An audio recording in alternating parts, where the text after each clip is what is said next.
Hello, it's your Kaika Jidori here, and on behalf of my business partner Trevor Stockwell and the amazing team here at World Outsourcing Solutions, I want to welcome you to another interview with a guest at here Enlightened Entrepreneur Podcast.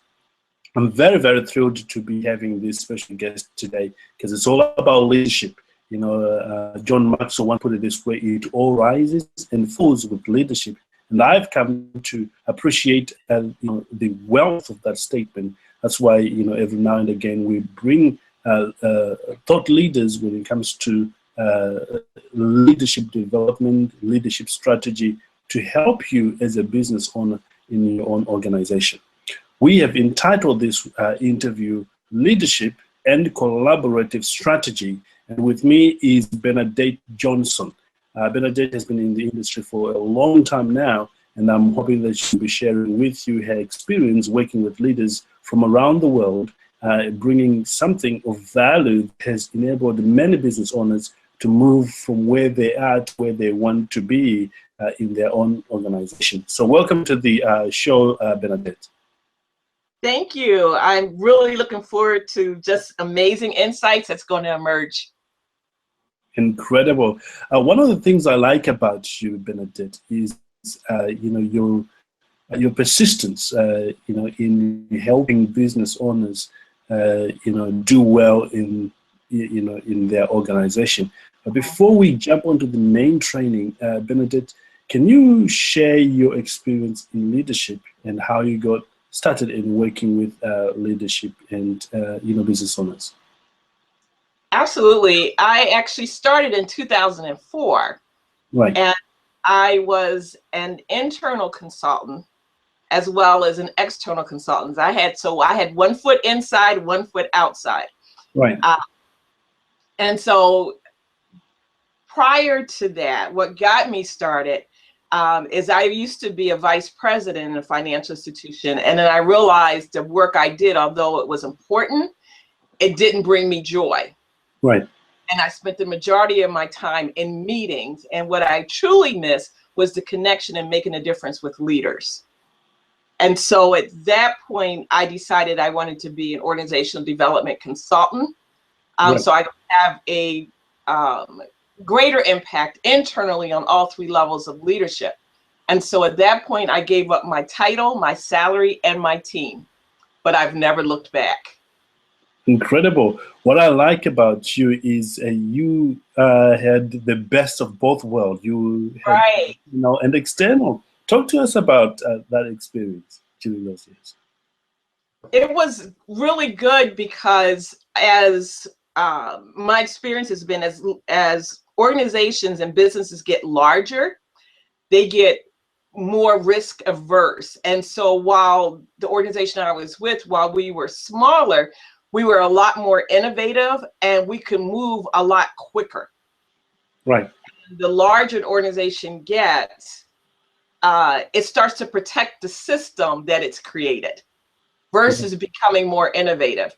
And so what I was able to do was anything that I wanted to do that was outside of the box, I did it in my own business with other organizations. And then what I was able to do was bring that proof of work inside my organization. And so they were more readily able to go, oh, somebody else has already done it. It's been proven. Okay, let's do it. And so that was the advantage.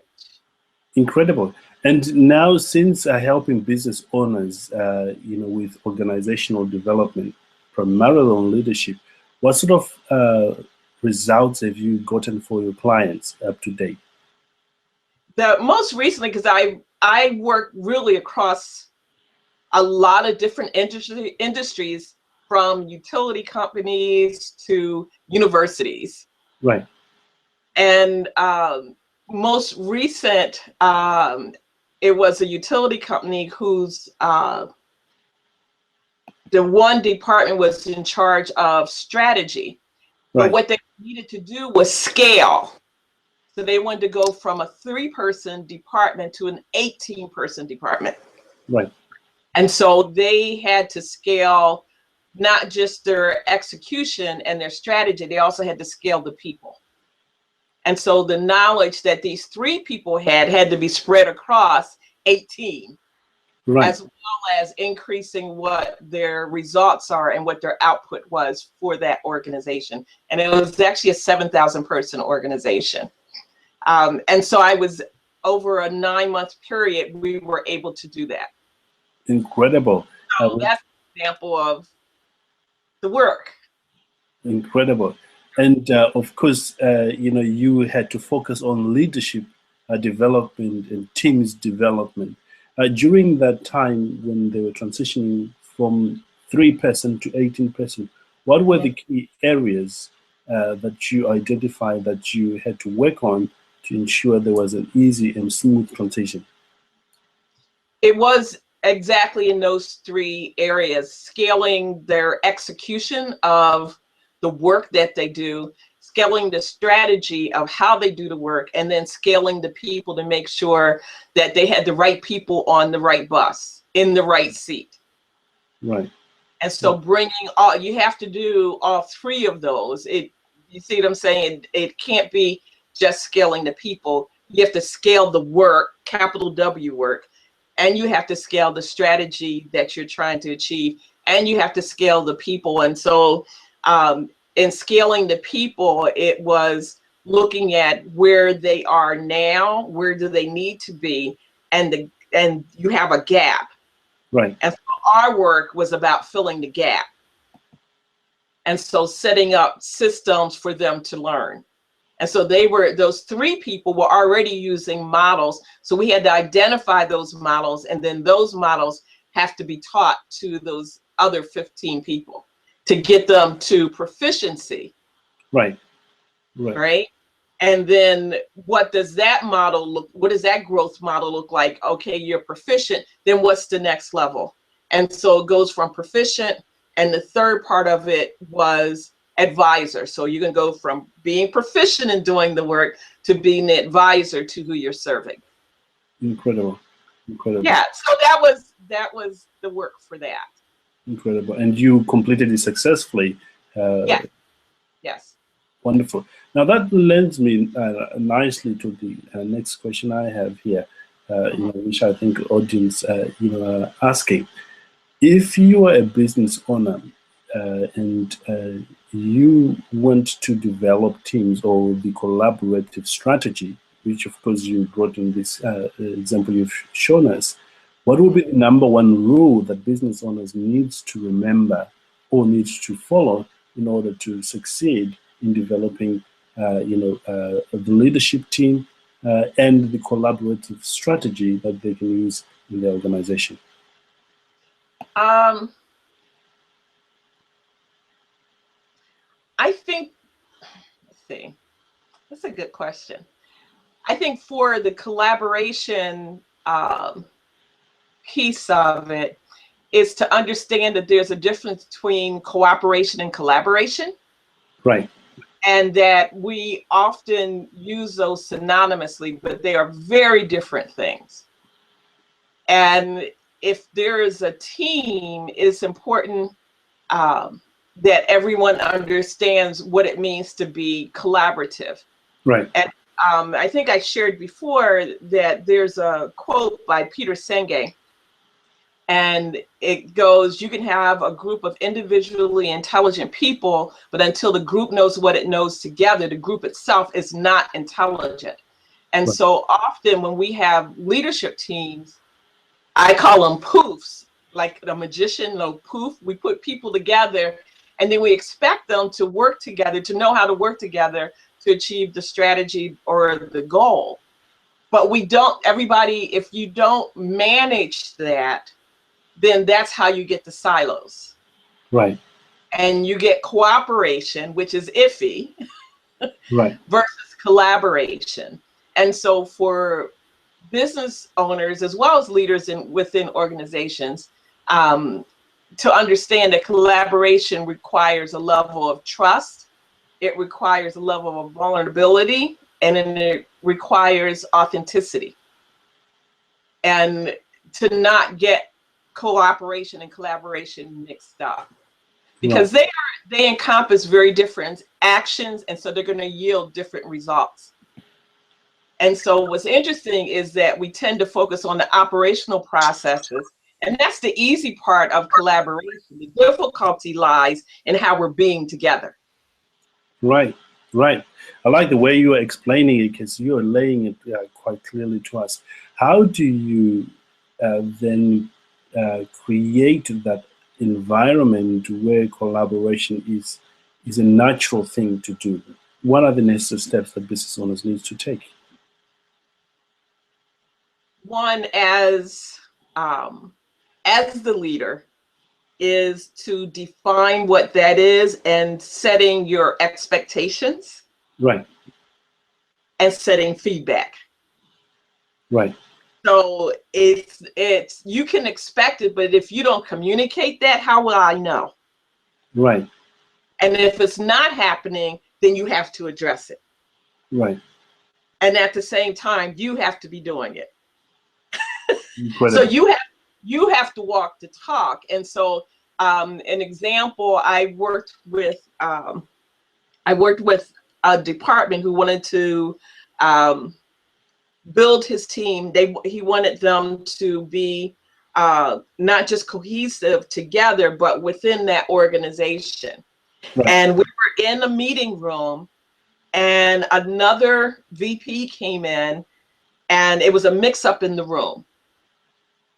And he said, well, no, we already had this scheduled. Look at the schedule. And the person apologized. Oh, I'm sorry. We'll just meet in another room. And he immediately said, well, if they think they're going to take this room, they're out of their mind. And I looked going, oh my God. Right. And so I was there as his coach, so I don't say anything right then and there. Once the meeting was over, and I wrote down everything that he said, and once the meeting was over, I shared with him, here's what I observed. Right. And I repeated to him what he said, and he said, oh, no, I didn't say that. And I said, actually, this is verbatim what you said. Wow. And it was, but he was so used to saying that, and his group was so used to hearing it. Right. And so the shift was not an intellectual one. Right. It wasn't give them more information. Right. It was more of observing how you're being. Right, with the team. With the team. And so to his credit, he went back to the team. Right. And shared, here's what Bernadette shared with me, and I have to apologize because I cannot expect that from you if I'm not doing it. Incredible, incredible. So that's what I mean by walk the talk. Incredible. I like the way you have put it together. And, a follow-up question on that comes straight to mind is, if, a leader is not cultivating this collaborative approach in their organization, what are likely to be the consequences in the long run?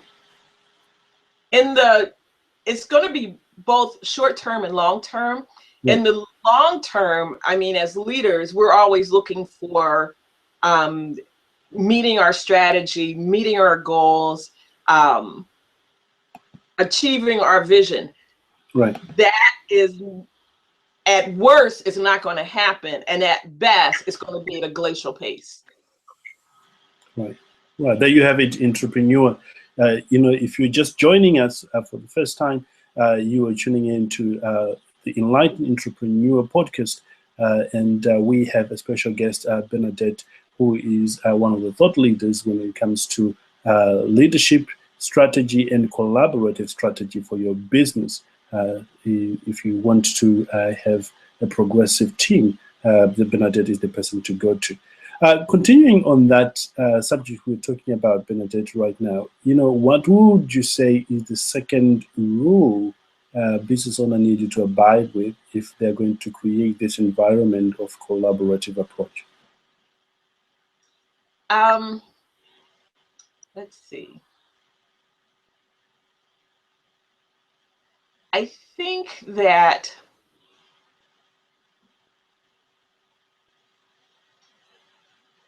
actually a few things. One is to, as a leader, is to keep a beginner's mind. Right. And by that I mean always be curious.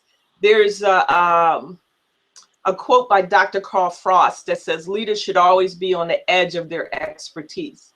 Right. And what he means by that is to stay curious, stay always learning. Right. Because especially in our environment now, is very relationship based. It is also very innovative. And Correct. so that road of curiosity plays a critical part in creativity and in innovation and in leadership. Right. And so curiosity begins with a mind that's open to possibility. And it actually invites us to shift from problem-focused thinking to potential-focused thinking. Wonderful. And we do that when we're moving from certainty to inquisitiveness. Right. Right? And so it's about learning to ask, as leaders, powerful questions, and that begins the journey. Incredible. Incredible. I love the way you make these seemingly so complicated subjects, applicable and, really easy to understand. My set of questions is all about you and running your own business. You've been in business helping other business owners when it comes to leadership and collaborative strategy like this. What has been your journey like in running your own business? I didn't hear the first part. What has been your journey like in running your own business, reaching out to other entrepreneurs? How has that journey been ever since you started? I think it's been really interesting for me is when we talk about the whole idea of walking the talk. For me, it's been important to whatever I share with other business leaders that I'm doing it too. Right. I think that's been the most critical piece of me. It's for my business, it's important that of integrity and authenticity. And That's right. I can't tell you, oh, this is what you should be doing when I'm not doing it. That's right. And That's so right. one of the things that I usually share, there's a proverb that says, when embarking on a journey, never ask directions from someone who has never left home. I like that. Right? And Yes. so I have to leave home. I have to test. I have to, anything that I'm sharing with other businesses to do, I have to have walked that road, because then I can truly tell you, okay, here's where the potholes are. Right. Or here's where there's going to be a detour, or here's where you may get frustrated, but keep it up, keep it up, keep it up. Or, you know what, that's going to be a dead end. And this is why.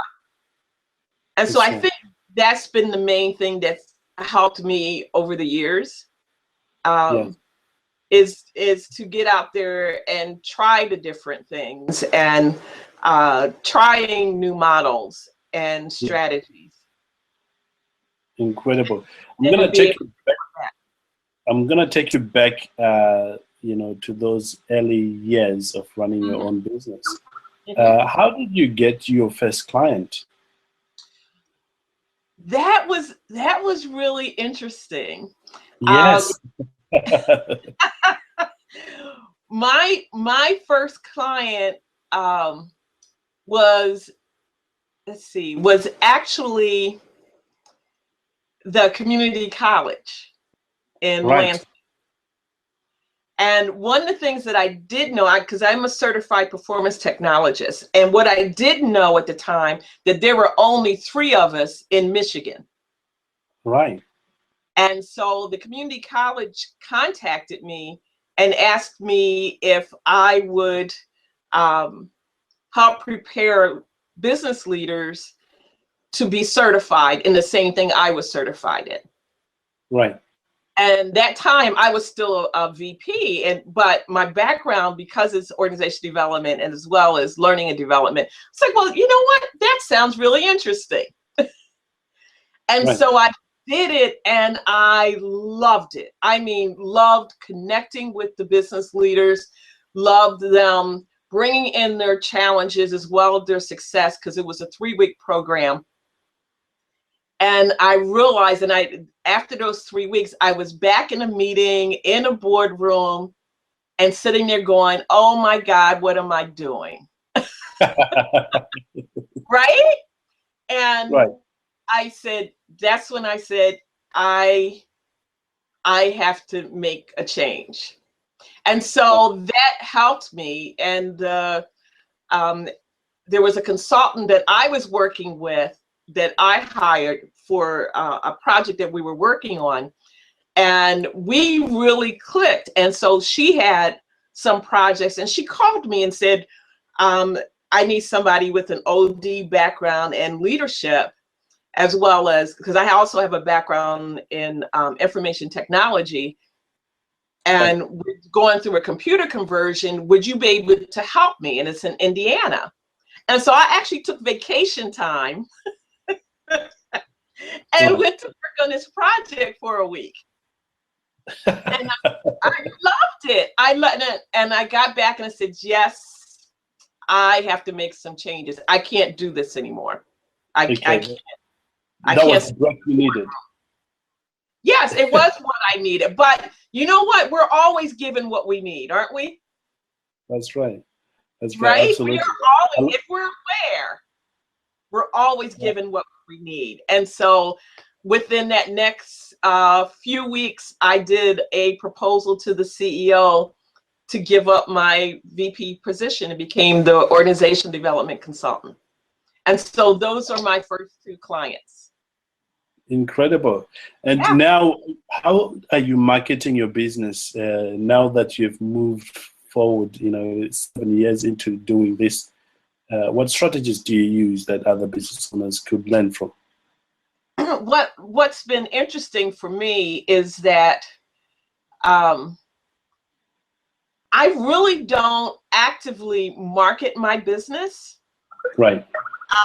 Because I have a service business. And so mine is really, as they call it, B2B, business to business. And so the majority of my work happens by word of mouth and referral. Right. Because my work is built on trust and relationships. Correct. Right.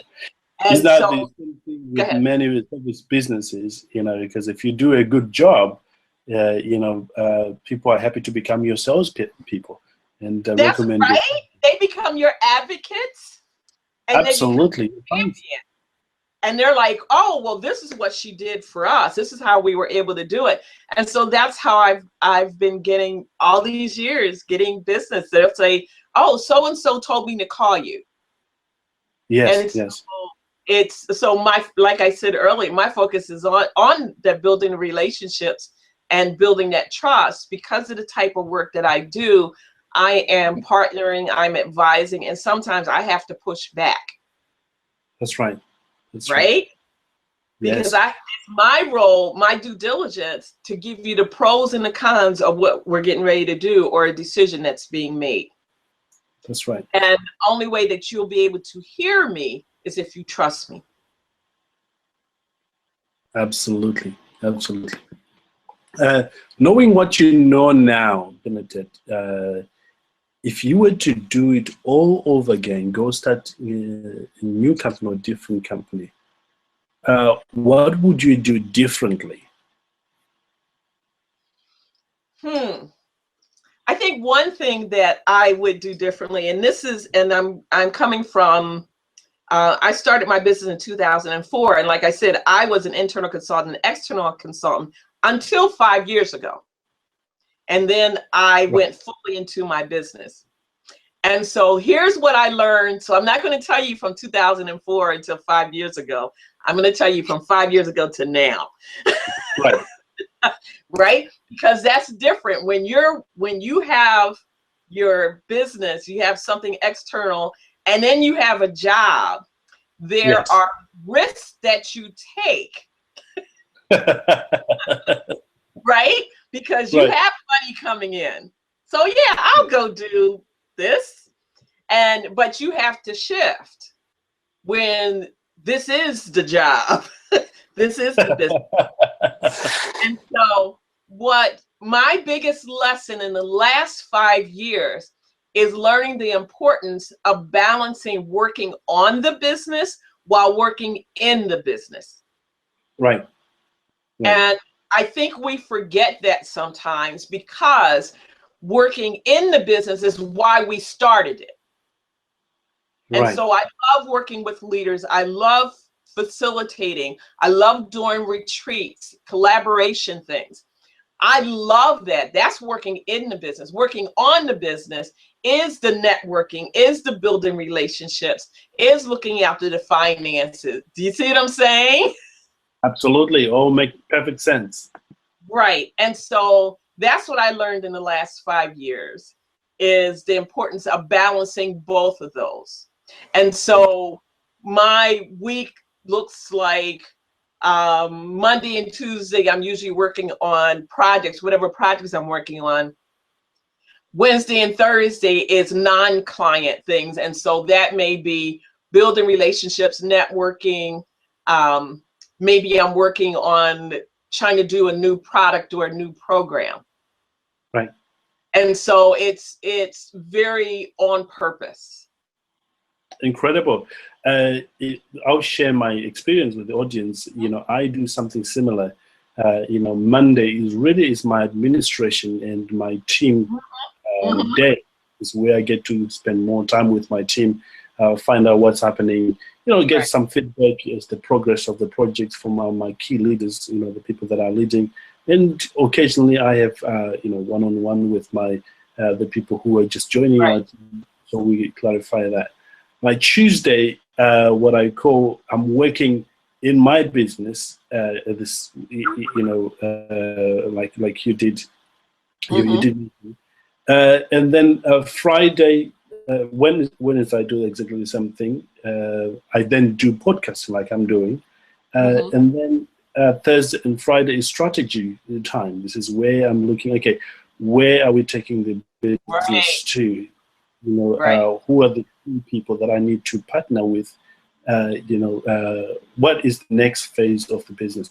Really, and I found that when I do that, I'm very clear at the end of the week that I've managed to work enough in my business and also on my business, which ensures that the business will continue to grow for the next years from now. And my team knows my timetable. I actually have got this timetable. They know that today he is working on this. So anything else, would wait, will be dealt with on a separate day. Makes perfect sense. Yeah, go ahead. No, I was saying it makes perfect sense. Absolutely. If you were to advise a new startup, which I know we have a few in our audience today, who is looking, to go into business, what are some of the mistakes that you have observed, or maybe have occurred in your own in your business earlier on, about running a business that they can avoid as a result of listening to you? I think the first one was the one I just shared of working on the business while working in the business, because it's really easy to get distracted. Yes. Right?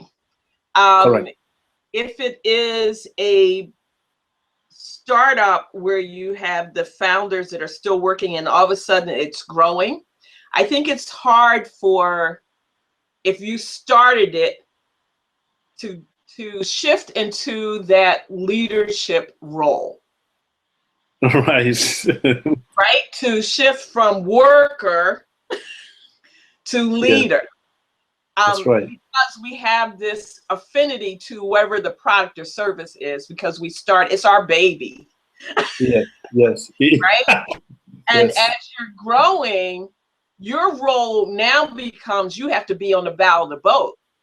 You have to look at strategy, you have to look at visioning, you have to now look at coaching. That's right. Whoever your direct reports are. And I think it's keeping that in mind.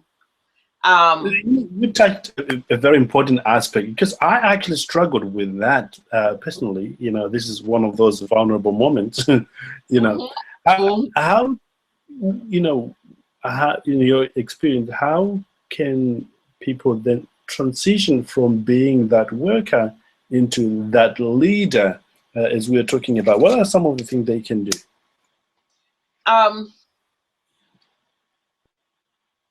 Let's see. I'm trying to be succinct here. Yes. I think it's important to be, I think, cognizant of who you surround yourself with. Right. So an example is I'm on 2 mastermind groups. Right. I meet, there's another consultant that we meet every other week, and we're both under human resources, but we're going about it 2 different ways, but we work together as far as sharing ideas, Right. getting feedback. I think that's a big part of it, especially when you're in a startup. And I'm a solopreneur, which means I don't have a team. I work by myself. And so I find people to partner with. And I have to be very on purpose about that. Right. And it can get lonely doing that, because then you're doing everything. You're the marketing person, the IT person. You just have to I had a very good definition of that. One of my friends I interviewed actually a few weeks ago from Canada, she put it this way: you become chief of everything. Yes. CEO, you are COE. Right? I thought, well put. I remember when I was COE, I was doing everything. Yeah. And so that's what I think, that's the beauty of what you guys do. As the World Outsourcing Solutions, is that as leaders, we have to get to a point of being able to let go.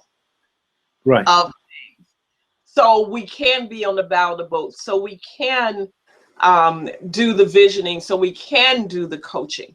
And so looking at what can I take off my plate that I can either outsource or give to someone of which that is their gift. Right. Right.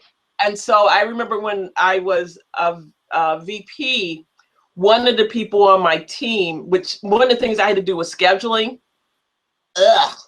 I hated it. I'm not detail oriented, so I hated. I can do it, but it's going to be painful. Very painful.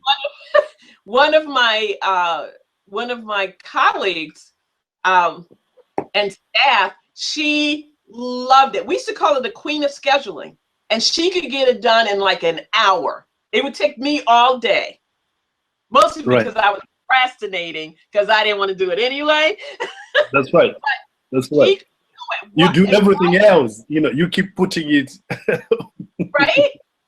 And so I would give it to her, and she'd have it done in an hour, and she loved it, and she had a gift for it. And so part of being a leader is understanding what your people's gifts are. And if it is not your gift, give it to someone else, whether it's within your organization or with outsourcing. Incredible. I love the way you put it on there, understanding the gifts of your team, what they're good at. Absolutely. I found that to be true in my own team. I know certain people are really, really good at project managing, Yes. Yes, I'm very, very good at executing a process that you present to them. and they have no problem. And then you give them to project manage, they are mismatched. And Right. okay, we will do it slightly. And that's part of our role as leaders, is to after we shift, is to understand that. I think the other thing for business owners is to understand the difference between leadership and management. Right. Talk to us about that for a moment.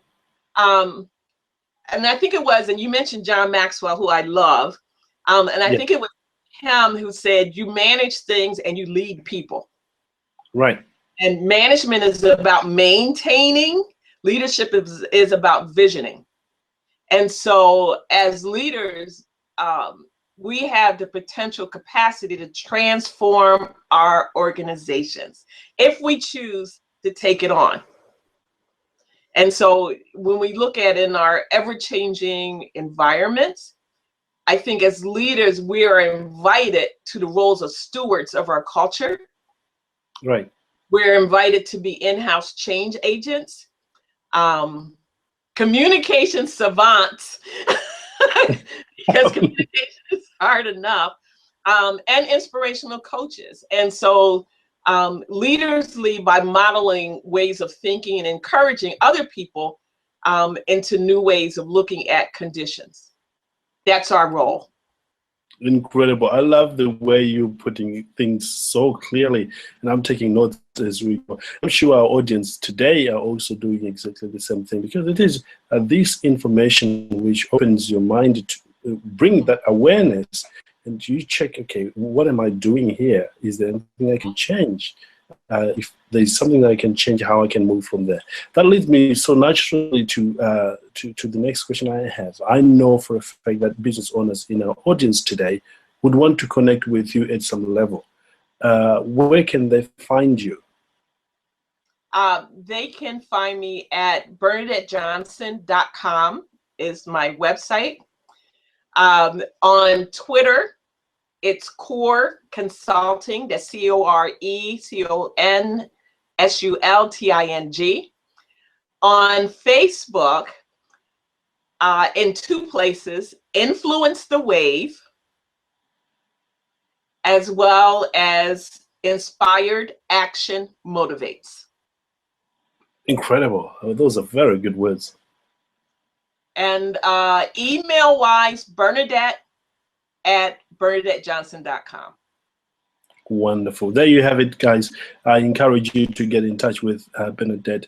I've been communicating with her off the show, and she's just as warm person as you can see on the show, and very approachable.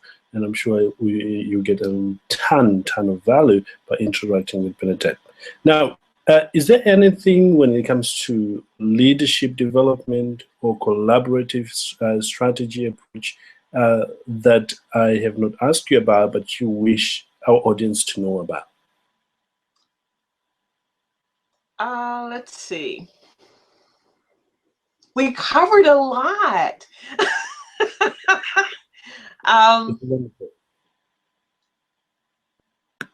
Let me think. Let's see. Maybe the mindset, what, I'll put it this way, what is the right approach or the right mindset to anyone who is looking to implement collaborative strategy in their own organization? I think I would go back to that whole keeping a beginner's mind. Right. Because it keeps you open. It keeps you open to possibilities. And I think we talked offline about approaching things with a question mark versus a period. That's right. Absolutely. I'd love you to mention that as well, for the help of our client, our audience today. And that has to do with, as I shared earlier, about that curiosity.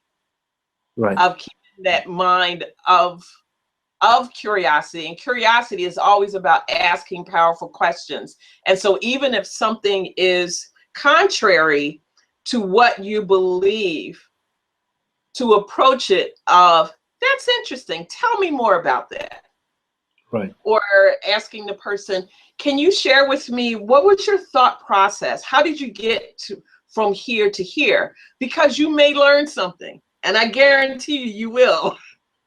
And it doesn't mean that what you were saying was wrong or what they were saying is right. It's not about right and wrong. It is about it's different. That's all. It's just different. Incredible. You mentioned yes. You mentioned as well, a phrase. I hope I can say it exactly like you did. You say questions decide or determines the course of action you take. Something along those lines. Yes, and it does. It informs your thinking and it informs your decisions. Right. And so it keeps that just that field of possibility open. Absolutely. And that potentiality of, oh, well, if you don't ask questions, then to me that's a sign of a closed mind. That's right. Right? And I can't remember, I think it was the Dalai Lama, and he talks about the whole idea of listening. And right. He says, and I apologize, I'm probably going to butcher this, but I'm going to paraphrase it. And he talked about when you're talking, it is about what you know. Right. And when you're listening, which is why questions are so important, when you're listening, that is when you're learning. Incredible. And still talking of people who caught this, one of my mentor, Bob Proctor, put it this way, that your mind works better like an umbrella when it's open. When it's closed, it's more useful. Right? And that's such a great visual. Yes. Right? Yeah. It helped me a lot. I thought, okay, I need to have my mind open when I'm working with my team or working with a new client or, whatever arrangement that I'm having, because that's when my mind is at its full potential.